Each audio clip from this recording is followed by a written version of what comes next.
Graduation season is upon us, and whether it's you graduating, your kids, or your grandkids who are celebrating this amazing milestone, congrats on a job well done. If you're heading off to college or entering the workforce, the money decisions you make now are going to have a huge impact on your financial future. So today I'm sharing 10 tips that every grad needs to hear as they start this next exciting season of life. Follow these and you will set yourself up for financial success. I'm Sarah, I'm a certified financial educator, and I made this channel, It's All His, to help people manage God's money, God's way for God's glory, because it all belongs to Him. If that sounds like something that would help and encourage you, please consider subscribing for new videos every week. All right, tip number 1 is all about your mindset. We need to remember whose money it is in the first place. It is all His. It all belongs to God. Start this new season by committing to recognizing that and asking for God to help you as you make financial decisions going forward. Having this mindset is going to set the tone for financial success and the decisions that you make on these next tips that I'm going to share. And tip number 2, make a budget. A budget is huge. It is so important, and not enough people use a budget. And now,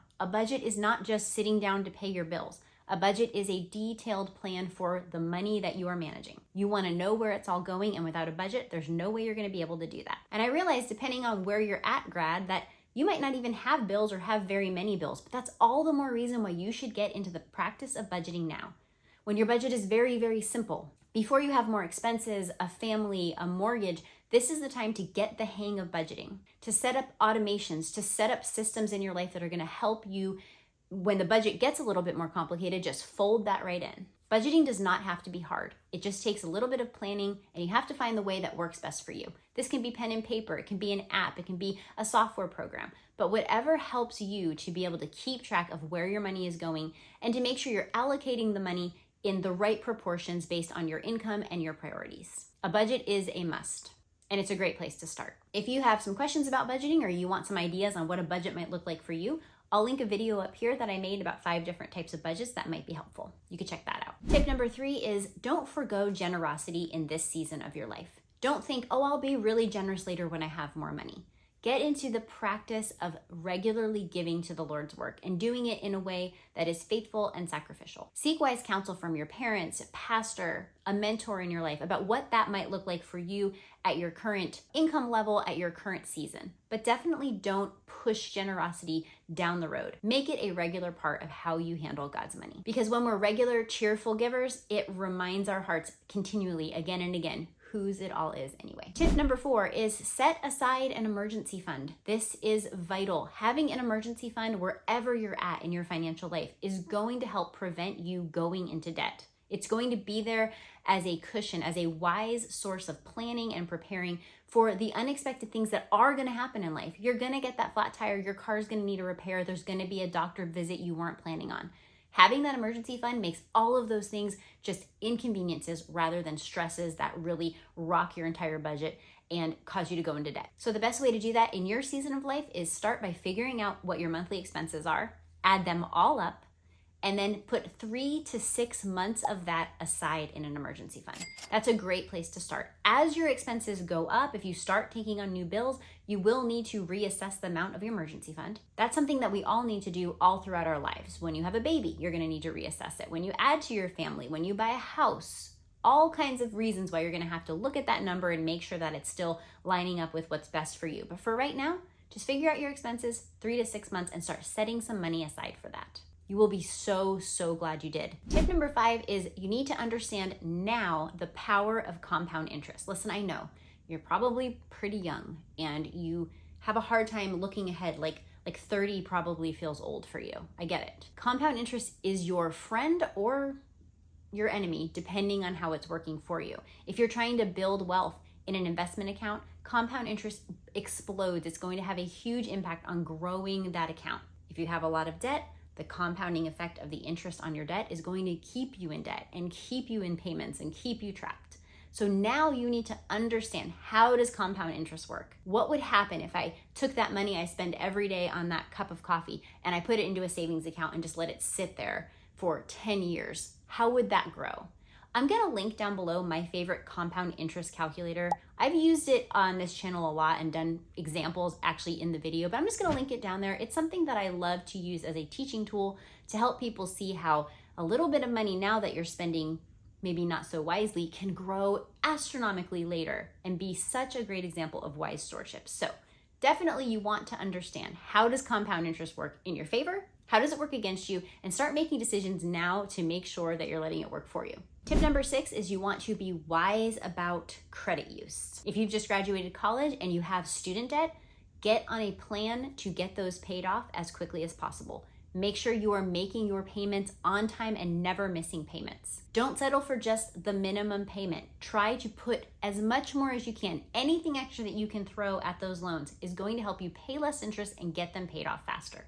When you go in to pay extra, don't just include it with your regular payment. Make sure you go in there and select that you want to add it to the principal. That's key. These loans, kind of like a lot of mortgages, they really front load the interest at the beginning of the repayment.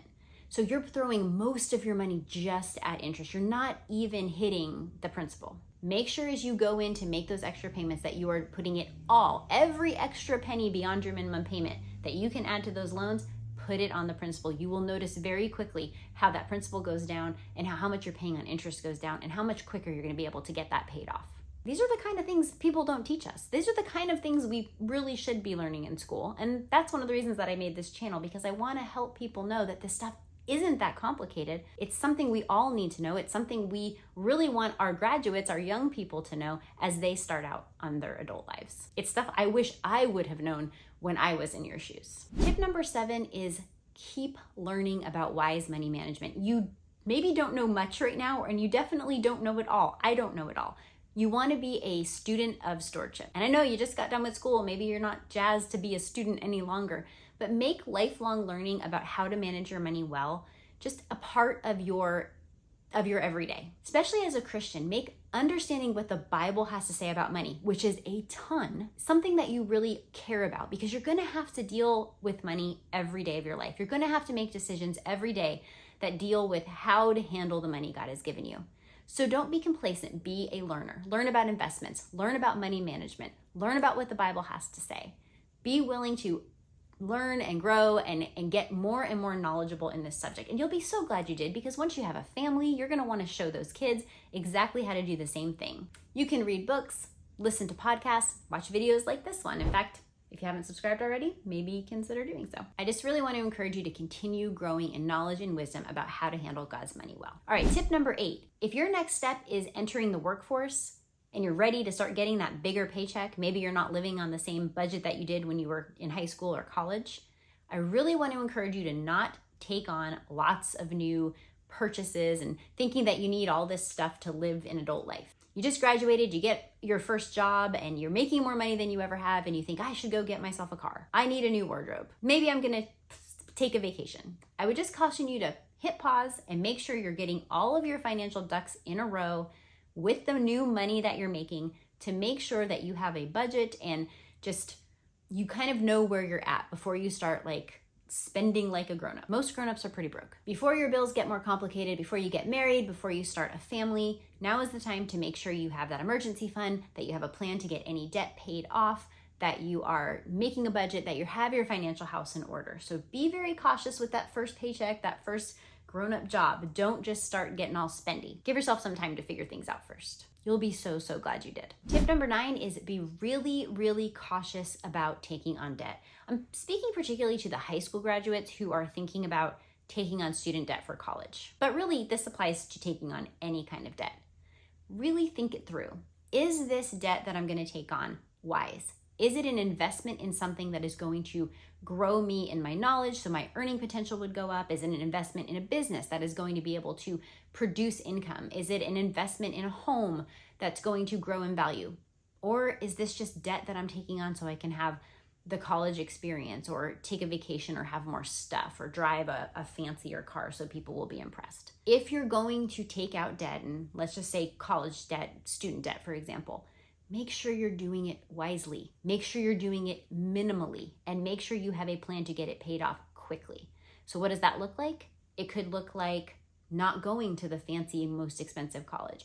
It could look like going to a school where you can live at home and commute to save on all of that room and board expenses that are just racking up debt. Like, you're literally just eating that debt.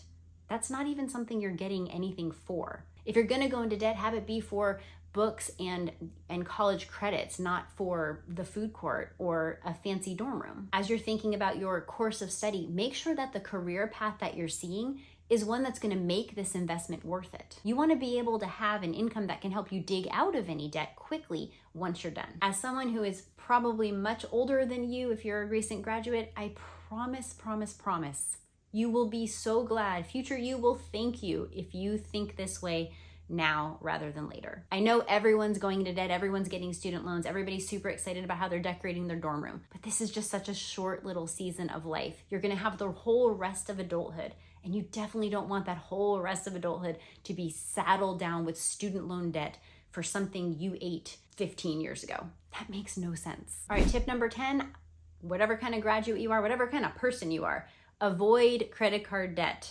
Just stay away from credit card debt. Now, I'm not anti-credit cards. I've shared on the channel before. My husband and I use a credit card. We pay it off in full twice a month so that we never pay a penny of interest. It's just an easier way for us to make sure our numbers line up. It's more secure, and we get some rewards for doing it too. But we weren't always like that. And we had gotten into credit card debt in the past. I remember when I went away to college, I would be walking around the quad, kind of exploring campus, and there were tables set up everywhere with credit card companies trying to entice these young, barely adult 18-year-olds, kind of out of the house finally for the first time. Come over here and spin this wheel. Here's a hacky sack or a Frisbee. Let me get you signed up for this credit card. And so many of my peers were falling for it. They tell you that you're gonna need it. Oh, expenses might come up. Maybe this will help you pay for books. Don't do it. The interest rates on these cards are crazy, and it is so easy when you are young and when you don't maybe have a lot of experience with budgeting to let purchases go to kind of stupid stuff and to let that get really out of hand really quickly. Stay away from credit cards. Student debt at a lower interest rate, mortgage debt at a lower interest rate. Things like that can be wisely used. Credit card debt is never wise. Credit card debt that you cannot pay off in full every month or more is never a good idea. Starting now, right after high school or college with that mindset is going to take you so far financially, I promise. So, did you end up with some graduation money as a gift? Awesome. Before you blow it on stuff you don't need, look at this list again of tips and think, where can some of this money go towards some of these goals? Maybe it can be helping to set up an emergency fund that you're trying to establish, paying off some debt that you have, or being more generous. And if you need some help with that, click over here into this playlist where we talk all about managing money to the glory of God. And I will see you over there. Thanks for watching.